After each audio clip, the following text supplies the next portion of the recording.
Good day to everyone. Today we're going to discuss Java programming. Here we have a topic about control statements. So let's start in decision making. In decision making, we have four statements we can use. We have if statement, if else statement, if else if statement, and switch case statement. So let's start in if statement.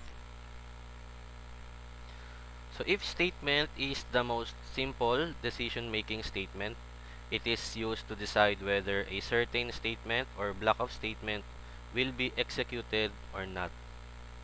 So if a certain condition is true, then a block of code or a block of statement is executed, otherwise not. So we have the syntax here of if statement. So we have the if and its parameter where the condition is, and we have the block of code inside the if statement that will be executed if the condition is true. Now let's start and have a simple program about if statement. So let's head back in our IDE. In here I'm using Apache NetBeans as an IDE. So I prefer this to use as a beginner's purposes. So let's create a new file. Let's find the Java file. Okay, let's name this program if statement. Then let's have a directory for this program. So here, let's create a program. Let's name it decision statements.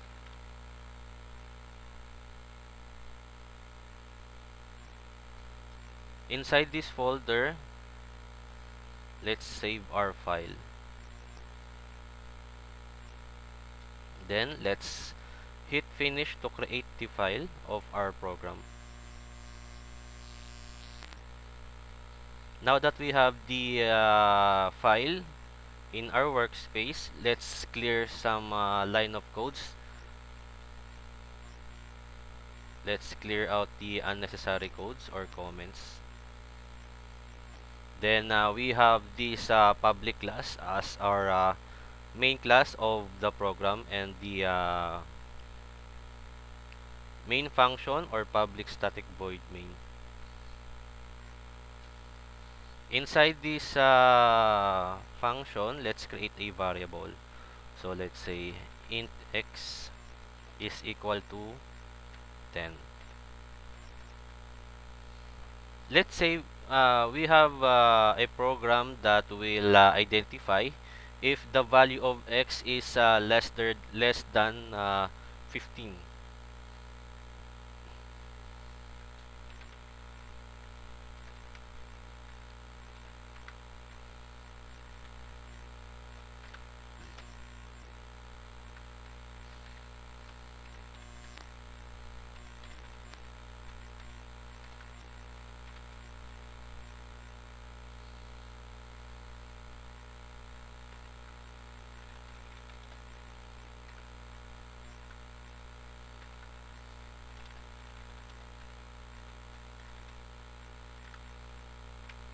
So let's say we have a program that will identify if our variable x is less than 15, it will display number, and the variable is less than 15.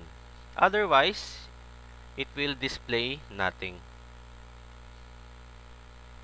So this is our example of if statement. So let's run the program.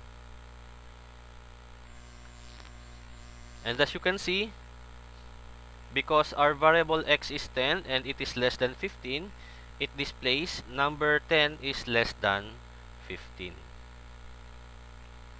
And if it is greater than 15, it will display nothing like this.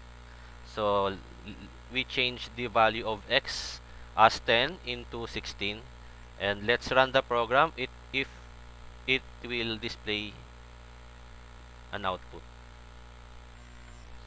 And as you can see, it displays nothing because the value of x did not meet the condition of our if statement.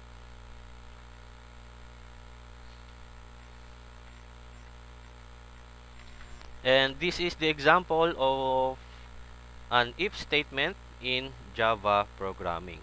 Now, let's head back in other decision making statements.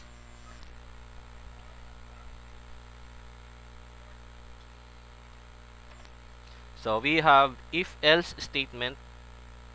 If-else statement together represents the set of conditional statements in Java that are executed according to the condition, which is true. So here we have an if statement together with else, where the if statement runs a block of code if the condition is true. Otherwise, if it is not, it will execute the block of code inside the else statement. Now, let's create a program using if-else statement. So here in our IDE, let's create another Java file. And let's save this file in the same directory we created earlier, which is the decision statements folder. And let's name the program if else statement. Then let's clean the unnecessary line of codes.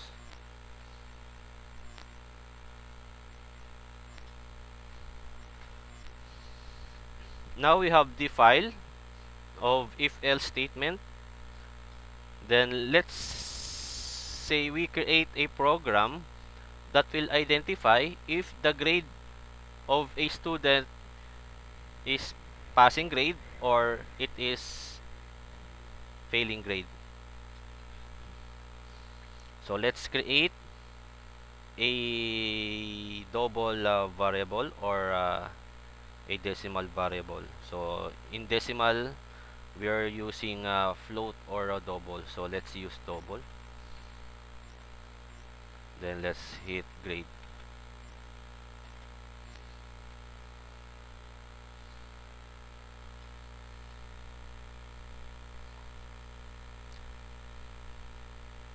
Let's say we have grading system. 1 is perfect, and 3 is fair, 4 is failing grade and above. So 4 and 5 is the failing grade. So let's say we have 2.5 as a grade.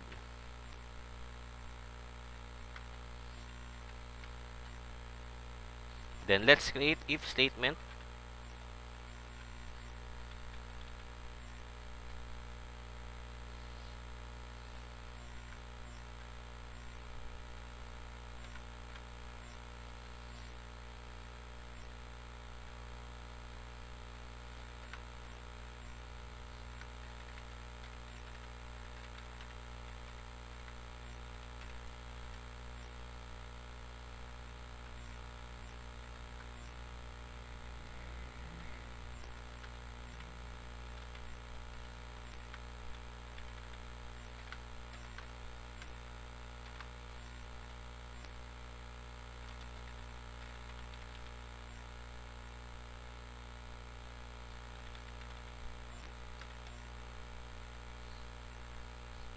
So here we have an if statement that will identify if grade is less than or equal to 3, it will display grade is a passing grade. Otherwise, using else, it will display grade is a failing grade.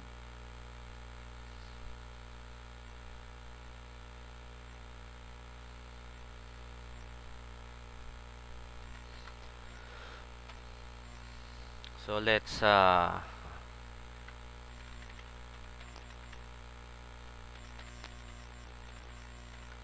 display the grade.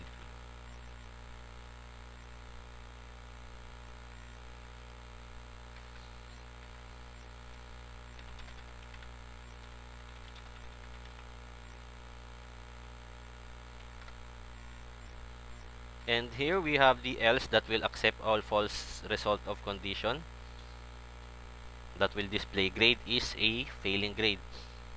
Now, let's identify or analyze the program. So we have the variable grade as a double, which is equal to 2.5. So if it is 2.5, it will fall in the if statement because 2.5 is less than 3.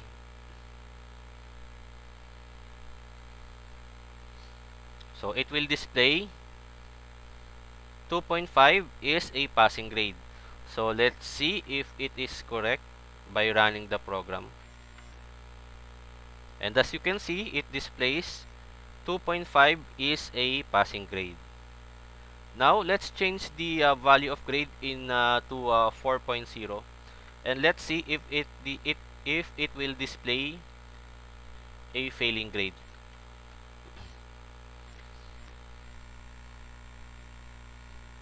So we changed the grade into 4, and as we analyze the program, it should display failing grade. So let's run the program. As you can see, because 4 is greater than 3, it displays 4.0 is a failing grade. So this is how we use if-else statement in Java programming. Now let's head back to another decision-making statements. So we have if-else if statement.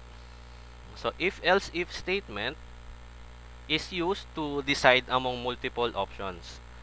The if statements are executed from the top down. As soon as one of the condition controlling the if is true, the statement associated with the if is executed, and the rest of the ladder is bypassed. If none of the condition is true, then the final else statement will be executed. So here we have the syntax of if-else if statement. So we have multiple conditions.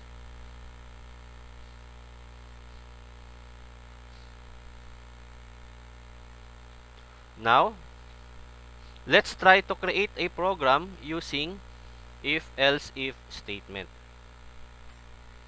So let's create a new file or Java file.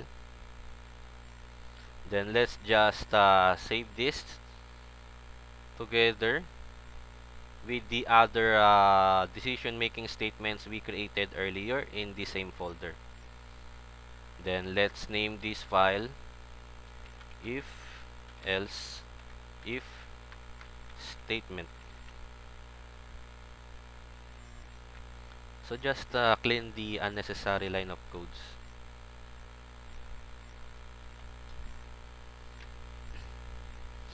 Now let's say we are going to create a program that will identify the grade if it is excellent, good, fair, or poor, using grading system from 60 to 100.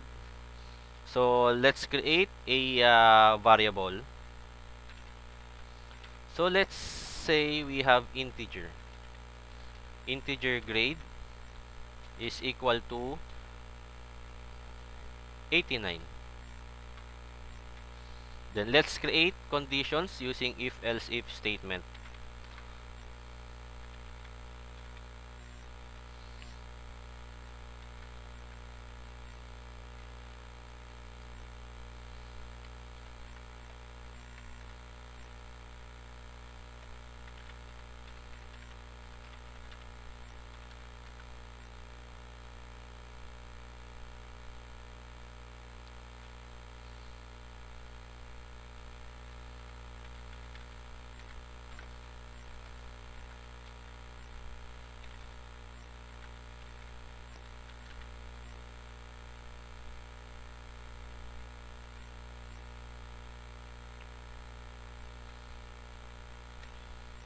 Now we have an if statement that will identify if grade is greater than or equal to 90, it will display excellent. Then let's use if else if statement for another conditions.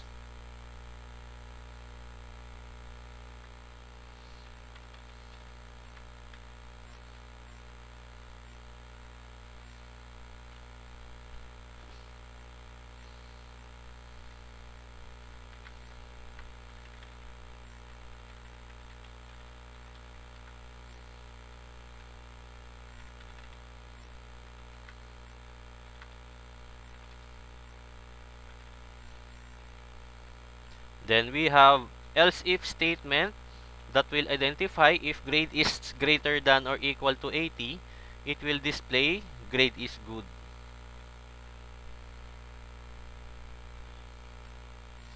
Then let's create another else if statement.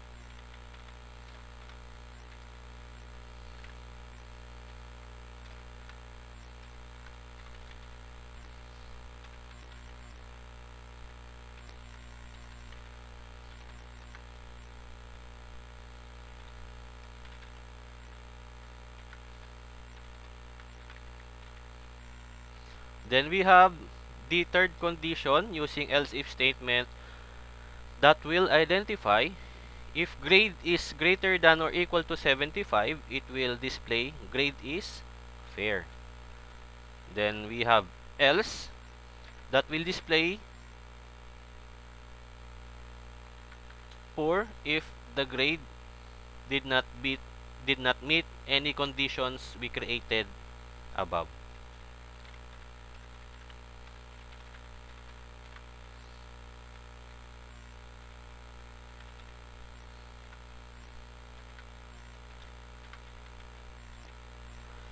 Now we have the program using if else if statement. So let's analyze the flow of the program.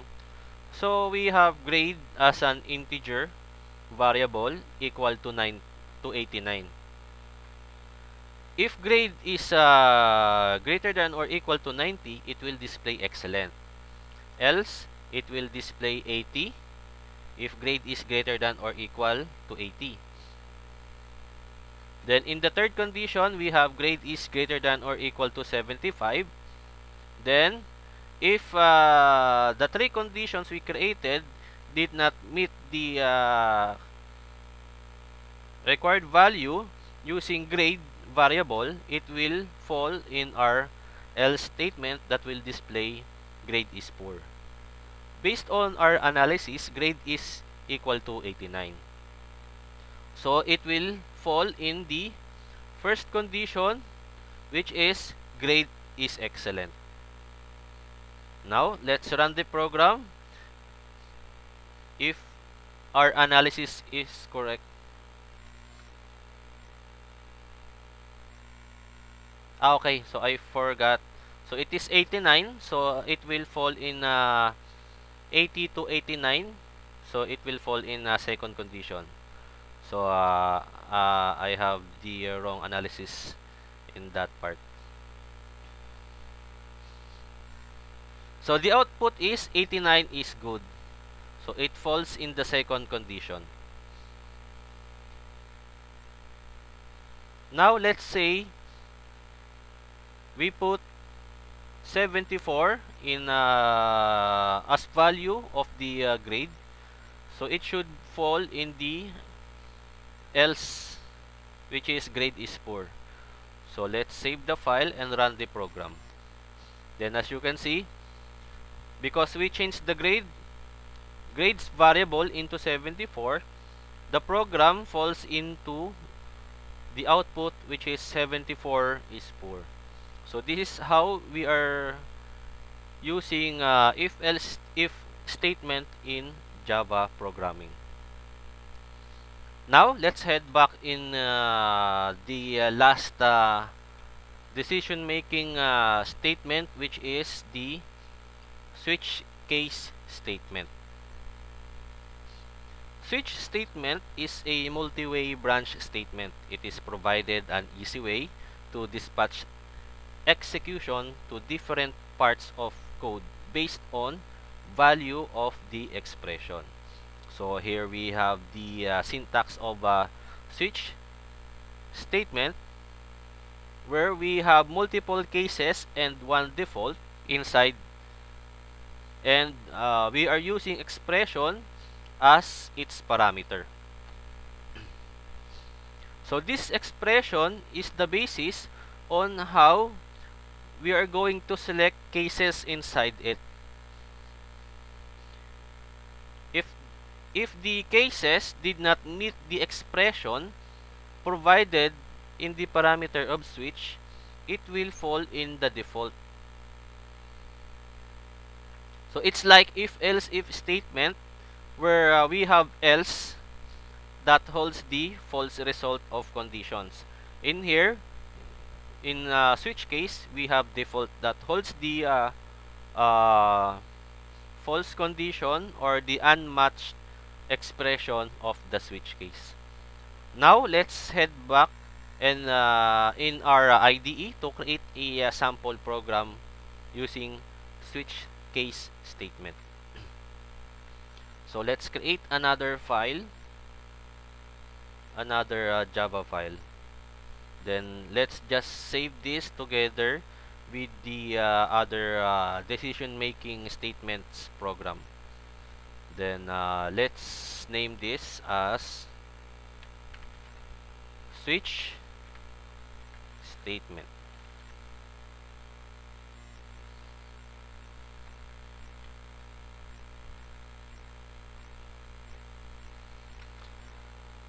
Now let's say we are going to create a program that will identify a number from 1 to 7. So if it is 1, it will display Monday. If it is 7, it will display Sunday, and vice versa. So let's create another variable, integer variable. We are going to name it as day is equal to 4.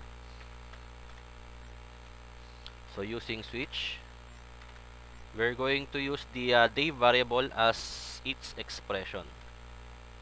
Then inside the switch, let's create cases. So case 1, we are going to display Monday.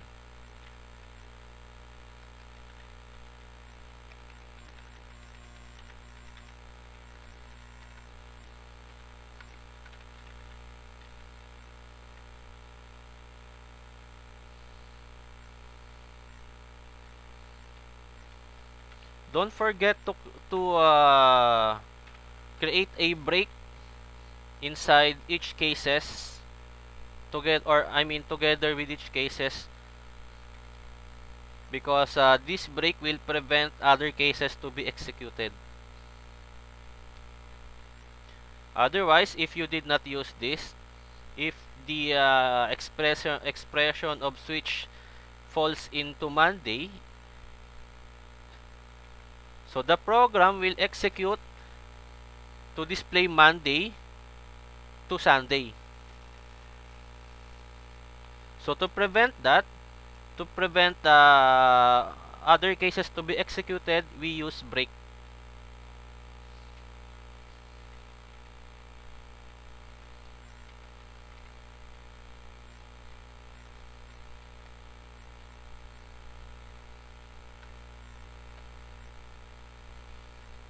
Now let's create another case.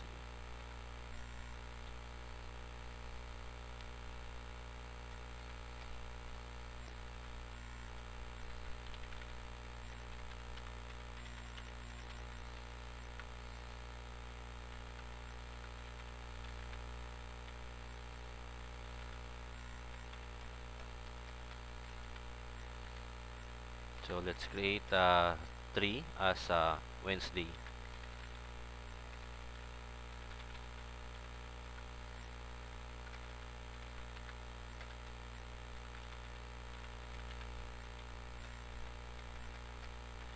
Then 4 for Thursday.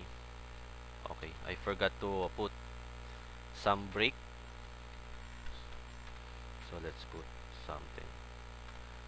Then in case 4, it's Thursday.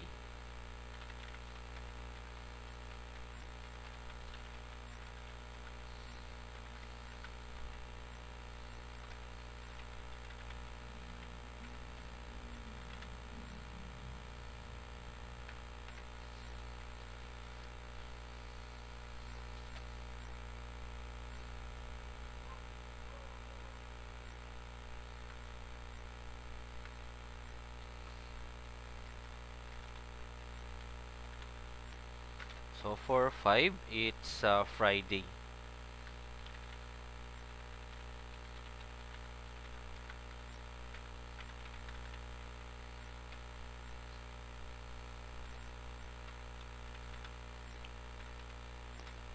Then for 6, it's Saturday.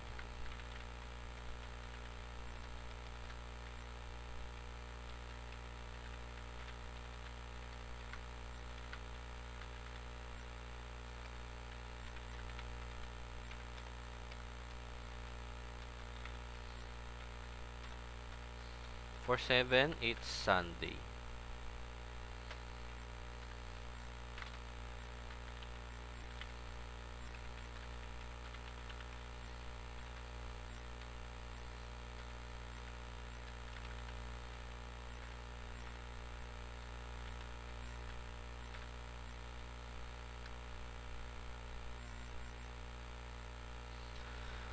Now that we have cases from 1 to 7, let's create another one for default.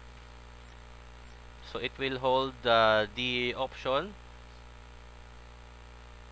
where it will execute some output if our variable's value is uh, if our variable value day did not match any of the cases inside the switch.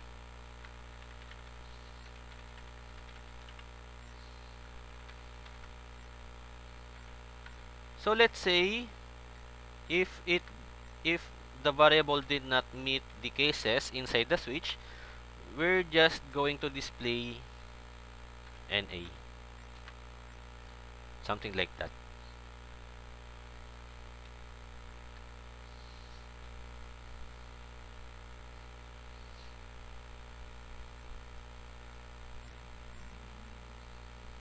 Now that we have the program for our switch, so let's analyze the variable that we have. So our variable is an integer named day is equal to 4, which means if we use switch in the program, it will fall in Thursday because case 4 is equal to the expression which is day is equal to 4. So case 4 will be the line of code that will be executed in the program. So let's check if our analysis is right by running the program. And as you can see, it displays Thursday.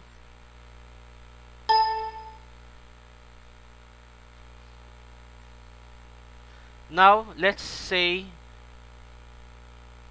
we put number 8 as value of day. So it should be fall in the NA as output because it did not meet any of the cases inside the switch except the default, which only accepts any value. So as I said earlier, this default in switch case statement is like the else statement in if else and if else if statement that accepts false result of conditions. So let's run the program if the program will display NA.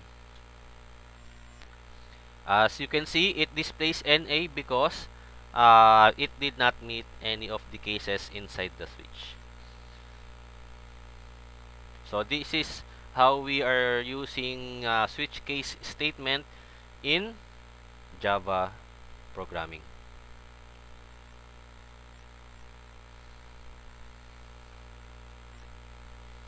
And this is how we use decision making statements in Java programming. So let's summarize or summary the list. So we have 4 decision making statements. If, the first one, the second one is if else, third is if else if, and the fourth is switch case. So that's our decision making statements in Java. Next time, we're going to discuss the loop statements. So, always remember, subscribe and ring the bell of the channel. Always. That's for the new viewers of the channel. So please subscribe and ring the bell of the channel. So see you next time.